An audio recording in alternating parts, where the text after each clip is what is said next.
এইভাবে ঘরোয়া পদ্ধতি বানিয়ে ফেলো ধোকার ডালনা। বাইরের দোকানের ধোকা থালা সাইডে রেখে দেবে, বাড়ির ধোকাটা দিয়েই খাওয়া শুরু করে দেবে এক থালা ভাত। তো শুভ সকাল আমার বন্ধুরা, কেমন আছো তোমরা সবাই? আমি খুব ভালো আছি। আশা করি তোমরা যে যেখানে আছো ভালো আছো এবং সুস্থ আছো। তোমাদের সবাইকে সমাজলী ব্লগে স্বাগত জানাই। হুগলি জেলার ছোট্ট একটি শহর ব্যান্ডেল থেকে আমি সমাজ চলে এসেছি আবারও নতুন একটি দিনে নতুন একটি সকালে। তো আজকে হচ্ছে মঙ্গলবারের সকাল, এখন তোমার প্রায় 5টা বাজে। যেহেতু গুগলের স্কুল আছে আর আমার আছে কাজ আছে। বড়দের প্রণাম, ছোটোদের বুক ভরা ভালোবাসা দিয়েই কিন্তু ভিডিওটা স্টার্ট করছি। আর ছোটো বড় যে যেখান থেকে ঘরে বাইরে দেশে বিদেশে যে যেখান দিয়ে আমার ভিডিওটা দেখছো, আশা করি তোমরা অনেক ভালো আছো এবং সুস্থ আছো। আর ভগবানের কাছে প্রার্থনা করি প্রত্যেকটা মানুষ যেন সুস্থ থাকে, ভালো থাকে। তুমি সবাইকে ভালো রাখো ঠাকুর, কারোর যেন কোনো বিপদ আপদ না আসে। তো এই কথাটা সবসময় ঠাকুরকে বলে, ঠাকুর তুমি সবাইকে সুস্থ রাখো, হাত পা ভালো রাখো, এতে তারা কাজ করে খেতে পারে। এই একটা আশীর্বাদই তুমি করো। আর এদিকে দেখো সকাল সকাল উঠান ঝাড় দিতে শুরু করে দিয়েছি। ঘর ঝাড় দেওয়া, মোচা, বাসন মাজা, আর কত বাসন কল পরে বাবা, বোতল আর বাসন, মানে শেষ নেই। এদিকে 6টা বাজে। তোমার দাদাভাইকে বললাম তুমি ভাতটা বসাও, আমি রাস্তাটা ঝাড় দিয়ে আসি, কারণ রাস্তাটায় বড্ড নোংরা হয়েছে। আর দুদিন পর পর না, একদিনই ছাড়া ছাড়া পাতা পড়ে পুরো টাল হয়ে যায়, সেগুলোকে বারবার তো আর রাস্তা ঝাঁটা ধরা যায় না। তাই যখন স্নান করি তখনই একবার ঝাঁটাটা ধরে নিয়ে ঝাড় দিয়ে স্নান করে নিই। তো এইভাবে বাইরের কাজগুলো করে ফেলি। বাইরের কাজ করাকালীন বাসি কাজ যেগুলো থাকে সেগুলো করার সময় কিন্তু ঘরেও ঢুকি না, ঘরে প্রবেশও করি না। একবারে সব কাজ মিটিয়ে স্নান করে কিংবা কাপড় ছেড়ে ডাইরেক্ট ঘরে চলে আসি। তো এইভাবে কাজ করি। আর আজকে আমি সকালের খাবারে বানাবো তোমার ধোকার ডালনা। তোমার দাদাভাই অনেক দিন দিয়ে বলছে এটা ধোকা করো না, ধোকা করো না। আমি যেন ধোকা খাওয়ার কী আছে, না করলেই তো হয়। বললো যে না করো না। তারপর সেই ডাল নিয়ে এসছে, মটর ডাল। আমি কেনা ধোকা খাবো না, কেনা ধোকা আমার একদম ভালো লাগে না, আমি বাড়িতে নিজে বানিয়ে নেব। তো বললাম তুমি মটর ডাল নিয়ে আসো। তো আগের দিন রাতে তোমরা দেখেছিলে তোমার দাদাভাই ডাল এনেছিলো, সেটা ভিজিয়ে রেখেছিলাম। ওই ডালটা কিছুক্ষণ ভেজার পর তারপর ওটাকে ভালো করে পেস্ট করে নিয়ে ওর মধ্যে লঙ্কা, কালো জিরে, যে মশলাটা করেছি তরকারির জন্য, সব কিছু দিয়ে নাড়াচাড়া দিয়ে একদম শুকনো শুকনো করে থালায় রেখে দিয়ে তার উপরটা একদম আঠালো ভাব আসে যেতে, তারপর ওটাকে চাকু দিয়ে নিমকির আকারে কেটে নিয়ে ভেজে দেবো ধোকার ডালনা তৈরি করা। আর এদিকে দেখো আমার গুগলকে স্কুলের জন্য রেডি করা হয়ে গেছে, খেতে দিয়ে দিচ্ছি, খেয়ে নিয়েছে, মাথায় তেল দেওয়া সব কিছু কমপ্লিট। আর এখানে দেখো জলের বোতলগুলো সব ভরে নিয়ে এসেছি। এগুলো জায়গার জিনিস জায়গায় রেখে দিই, কারণ জায়গার জিনিস জায়গায় না থাকলে না খুব অসুবিধা হয় আর বিরক্ত হয়, মানে কিছু বলার নেই। আর এদিকে দেখো জল টল ভরা হয়ে যাবে, তারপর চলে যাবো আবার রান্নাঘরে, কারণ রান্নাঘরে কাজ আছে। এই যে বললাম রান্না বান্না একসাথে একবারেই করব, বারবার করব না, তার জন্য কিন্তু আমি একটু দেরি করেই করব। আর এদিকে দেখো তোমার দাদাভাই গুগলকে স্কুলে কিন্তু নিয়ে চলে যাচ্ছে। আর এদিকে আমি যে পেস্টটা বানিয়েছিলাম, এর মধ্যে নুন, হলুদ, মিষ্টি, গোলমরিচের গুঁড়ো, কালো জিরে, কাঁচা লঙ্কা সব দিয়ে মটর ডালটা ভিজিয়েছিলাম, ওটা পেস্ট করেছিলাম। আর কড়াইতে একটু তেল দিয়ে ভালো করে এটাকে নাড়াচাড়া করে একদম শুকনো শুকনো আটা ভাব আনতে হবে। আটা ভাব আনার পরে ওটাকে থালার মধ্যে একদম সাজিয়ে নিয়ে তারপরে তোমার ওই ধোকার ডালনা হিসেবে করতে হবে। আর মশলা বলতে আদা, রসুন, পেঁয়াজ, জিরের গুঁড়ো, লঙ্কার গুঁড়ো তো না, কাঁচা লঙ্কা বা শুকনো লঙ্কা পেস্ট, এইসব হচ্ছে মানে রান্নার সব সরঞ্জাম জোগাড় করে নিয়েছি। আর এদিকে দেখো যে জামা প্যান্টগুলো কেচেছিলাম সেগুলো মেলে দিচ্ছি। তো রান্না বসিয়ে ফাঁকে ফাঁকে যে কত কাজ করতে হয় তার ধারণার বাইরে, কারণ ওই রান্নাই করব, পরের কাজ পরে করব, আমার ওইভাবে কাজ থাকলে বিরক্ত লাগে। আমি সবসময় যেন রান্না বসিয়ে অনেক কারো কাজ করে নিই, যেগুলো অনেকে হয়তো তারা তাল পায় না, কাজের করে না, যেটা হবে এটার পর ওটাই করবো। কিন্তু বন্ধুরা এতে হচ্ছে আমাদের কাজের সময়ও নষ্ট হচ্ছে আর অনেকটা করে সময় আমাদের বেঁচেও যাচ্ছে যদি আমরা সঙ্গের জিনিস সঙ্গে সঙ্গে ধুয়ে রেখে দিই। তো এখন প্রায় 2-3টে বাসন হয়ে গেছে, আমি চট করে ধুয়ে নেব, কারণ বাসন সঙ্গে সঙ্গে ধুয়ে নিতেই ভালোবাসি জমিয়ে রাখার থেকে। আর এখানে দেখো ধোকার ডালনাটা কিন্তু ওটা থালার মধ্যে নিয়ে নিয়েছে, নিয়ে এটাকে কিছুক্ষণ রেখে দেবো, তারপরে একদম শুকনো হয়ে যাবে। তারপর ওটাকে পিস পিস করে কেটে নিয়ে ভাজা শুরু করে দেবো। তো আজকের মেনু হচ্ছে ধোকার ডালনার আলু ভাজা, আজকের কোনো মেনু নেই। আর রাতের মেনু ছিল ডিনারে মাংস আর রুটি, চিকেন কষা আর রুটি। তোমার দাদাভাইও খাবে, মাম্মাও খাবে বলছিল, তোর জন্য আনিয়েছি।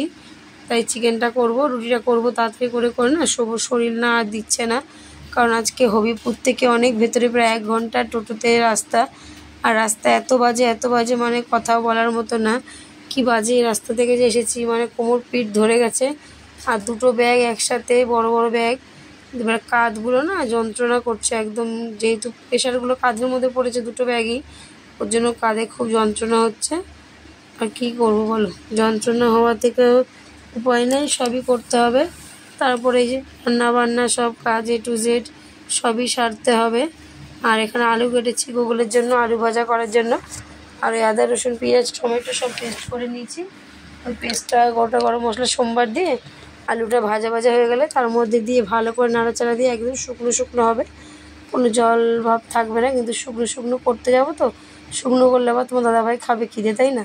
ওর জন্য একবেলা যেহেতু তরকারি একটা তরকারি দিয়েই খাবে, তার জন্য একটু ঝোল ঝোল রেখেছি, বেশি গ্রেভি টাইপের করিনি, তাও একটু গ্রেভি টাইপের হয়ে গেছে।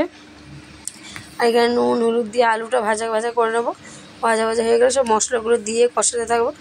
এইবার তো মাংস কষানোর পালা, কষাতে কষাতে হাত ব্যথা হয়ে যায়। মাংস কষাতে হবে, এদিকে আবার তোমার ধোকার ডাল না করেছি সেটাও কষিয়েছি। তো আজকে সারাদিন খালি আমার হাতের উপর সব প্রেশার যাচ্ছে, হাতটা যন্ত্রণাও হচ্ছে বড্ড।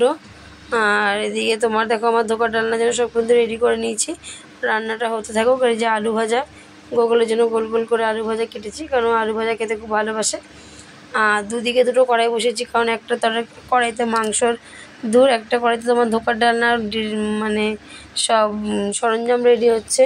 আর একটা সাইডে তোমার ভাজা হচ্ছে, কারণ একটা সাইডের জন্য যদি অপেক্ষা করে বসে থাকি তাহলে কিন্তু হবে না, অনেকটা দেরি হয়ে যাবে। তার জন্য আমরা আগে এদিকে এই সাইডে ধোকার ডালনার তরকারিটা গ্রেভিটা বসিয়ে দিয়েছি, তারপর এদিকে ডাল বড়াটা ভাজিয়ে দিয়ে দিয়েছি। এইভাবে কিন্তু তাড়াহুড়োর মধ্যে বুদ্ধি খাটিয়ে সব কাজ করতে হয় আমাকে। কী করবো, উপায় নেই তো, না বুদ্ধি খাটিয়ে কাজ না করলে তো মাঠে মারা যাবো। কারণ কথায় আছে বিদ্যার থেকে বুদ্ধি বড়। তো বুদ্ধিটা খুবই প্রয়োজন আমাদের বন্ধুরা বিদ্যার থেকে। তাই সবাই বুদ্ধিও অর্জন করো, আবার কীভাবে সমাজে চলতে হবে সেই টেকনিকটাও তোমরা অ্যাপ্লাই করো, দেখবে সবটাই পারে না বলে মেয়েদের ডিকশনারিতে এমন কোনো কথা নেই, তোমরা তো আগের দিন বলেছি। তো এদিকে দেখো নামানোর আগে গরম মশলা ধনেপাতা দিয়ে দিলাম, দিয়ে ধোকার ডালনাটা নামিয়ে নিলাম। ধোকার ডালনা নামানোর পর তারপরে তো আরও কত কাজ আছে, সেই কাজগুলো করতে থাকবো। তো চলো কাজগুলো করতে থাকি, তোমরা দেখতে থাকো। আর ধোকার ডালনাটা কেমন হলো অবশ্যই কিন্তু জানিও বন্ধুরা। তারপরে তো ওই যে কথা আছে না যে রাখে হরি মারে কে, তো এরকম একটা ব্যাপার। এদিকে দেখো সকালে টিফিন নিয়ে নিচ্ছি, মুড়ি ছোলা, সেই বাদাম আর ছোলা মুড়ি এসব ছিল ওটা নিয়ে নিচ্ছি। আর এখানে ধোকার ডালনা রেডি, যখন দুপুরবেলা সবাই খাবে তখন যার যার মতো নিয়ে খেয়ে নেবে, কারণ এখন গরম আমি ভাগ করতে পারিনি। আর গাঁদা ফুলটা গাঁদা ফুল না, গোলাপ ফুলটা দেখেছো কতটুকুনি ছিল, কতটা হয়ে গেছে। আর কিছু পাইলো না, লোকের বাড়িতে ফুল গাছ চুরি করে নিয়ে আছে, কোনো মানে হয়? দেখবো কয়দিন জল দিলে। তুমি ওই করো, চুরি করো লোকের বাড়িতে ফুল গাছ, আর কি করবা।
এই যে চলে এসেছি আটা নিয়ে, আটা মাখার জন্য। তো আটাটা মেখে নিই, তোমার দাদাভাইকে দোকানে পাঠিয়ে দিয়েছি মাংস আনার জন্য, মাংস আনতে গেছে। তো রাত্রে আজকে মেনু হবে রুটি আর মাংস, কষা কষা মাংস রুটি। তো চলো আটাটা মেখে নিই। আর আজকে আমাদের অডিট ছিল জানো তো, অডিট ছিল বলে আজকে এত প্রেশার পড়েছে। একা তো দুদিন ধরে টানছি, তারপরে অডিট আসার জন্য সব কিছু মেটেরিয়ালস নেওয়া, সব কিছু ঠিকঠাকভাবে নিয়ে যেতে হয়েছে। ব্যাগ এত ভারী হয়েছে না, মানে কি বলবো, দুটো কাঁধ না আমার ব্যথায় ছিঁড়ে যাচ্ছে, যন্ত্রণা হচ্ছে, এত ভারী হয়েছে। তারপরে কিছু পাইনি, প্রায় আধ ঘন্টার মতো ওই ভারী ব্যাগগুলো নিয়ে হাঁটতে হয়েছে। কোমর পিঠ পুরো মানে আমার সমান হয়ে গেছে আজকে, এত কষ্ট হচ্ছে না মানে বলার মতো না। তাই এখন মানে রান্না করতে হবে, তাড়াতাড়ি করে করবো, যেহেতু ছেলে মেয়ে খাবে, এসে পড়তে গেছে, খিদে পেয়ে যাবে। আমারও আর শরীর দিচ্ছে না, তাড়াতাড়ি করে শুয়ে পড়বো। কাল থেকে ডিউটি অফ, আবার রোববার অবধি, আবার কালকে থেকে সারাটা দিন ছেলে মেয়ের সাথে কাটাতে পারবো, কত ভালো লাগছে। চলো অনেক কথা বললাম, আটাটা মেখে নিই, চাও খাওয়া হয়ে গেছে। আটাটা মেখে তা ঝটাপট রুটি তরকারিগুলো করে ফেলি। তো তারপরে দেখো একদম ডাইরেক্ট চলে এসেছি কিন্তু রাত্রবেলা। এখন আটা মেখে নেবো, আটা মেখে নিয়ে তোমার দাদাভাইকে মাংসটা আনতে পাঠিয়েছি। ও মাংসটা নিয়ে আসলে ওটাকে ধুয়ে দেবে, আমি মশলাটা করে দেবে, আমি মাংসটা বসিয়ে দেবো। যেহেতু মাংসটা একদম কষা কষা হবে আর রুটি হবে, তো গোবর বলছিল অনেকদিন রুটি মাংস খাবে, তো করা আর হচ্ছিল না। আজকে ভাবলাম যে না তাহলে একটু করেই দিই, রুটির মাংস করে দুই ভাই বোনকে তাড়াতাড়ি করে খেতে দিয়ে দিচ্ছি, যেহেতু ওদের খিদে পাবে।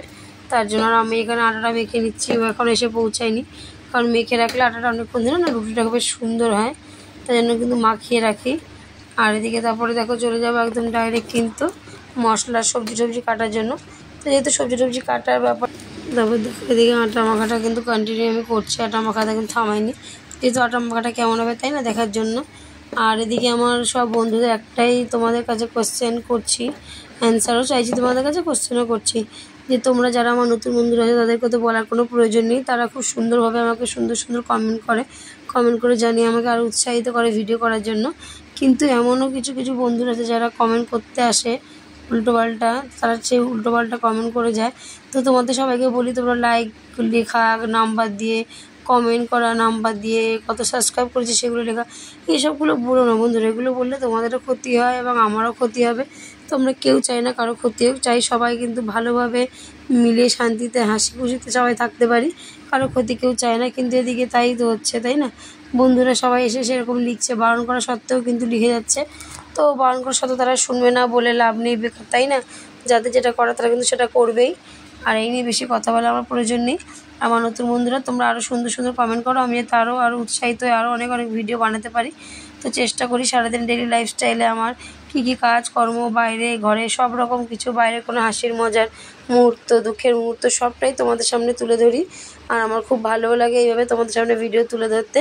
তাই শত ব্যস্ততার মধ্যে কিন্তু ভিডিও বন্ধ করি না, যত শরীর খারাপ হোক না কেন একটু ভিডিও কিন্তু আমি দিয়েই থাকি, যাতে আমার বন্ধুদের মনটা খারাপ না হয়, তার জন্য। আর কাল থেকে হচ্ছে আমার ছুটি, ব্যস্ত নাচার 3-4 দিন থাকবো বাড়িতে ছেলে মেয়েদের নিয়ে, ওদের একটু সময় দেবো, ওদের সাথে থাকবো, গল্প আড্ডা মজা সব কিছু করবো। তো এইভাবেই কাটবে। তাই বলছি বন্ধুরা, তোমরা এইভাবে আমাকে সুন্দর কমেন্ট করে যেও আর এইভাবে আমার পাশে থেকে যেও। তো চলো বন্ধুরা, আজকের মতো ভিডিও একদম শেষ পর্যায়ে চলে এসেছি। শেষ পর্যায়ে দেখো মাংসটা কিন্তু কষাচ্ছি, মাংসটা কষাতে লাস্টে কিন্তু এত সুন্দর মানে কষানোর যে ভাবটা চলে এসছে, মানে তোমাদের কি বলবো। আর এদিকে দেখো রুটি করা হয়ে গেছে, বাবা গোগল আর টিয়া রুটি খাবে, আমি তোমার দাদাভাই আর মা ভাত খাবো, তাই অল্পই রুটি করেছি। তো tata, good night, love you all বন্ধুরা। আবার কালকে দেখা হবে নতুন একটা দিনে নতুন একটি সময়। ততক্ষণ জন্য সুস্থ থেকো, ভালো থেকো এবং আমাকে এইভাবে সাপোর্ট করে আমার পাশে থেকো, এগিয়ে নিয়ে যাওয়ার জন্য। টাটা, গুড নাইট, আবার কাল দেখা হবে, নিজেও ভালো থেকো।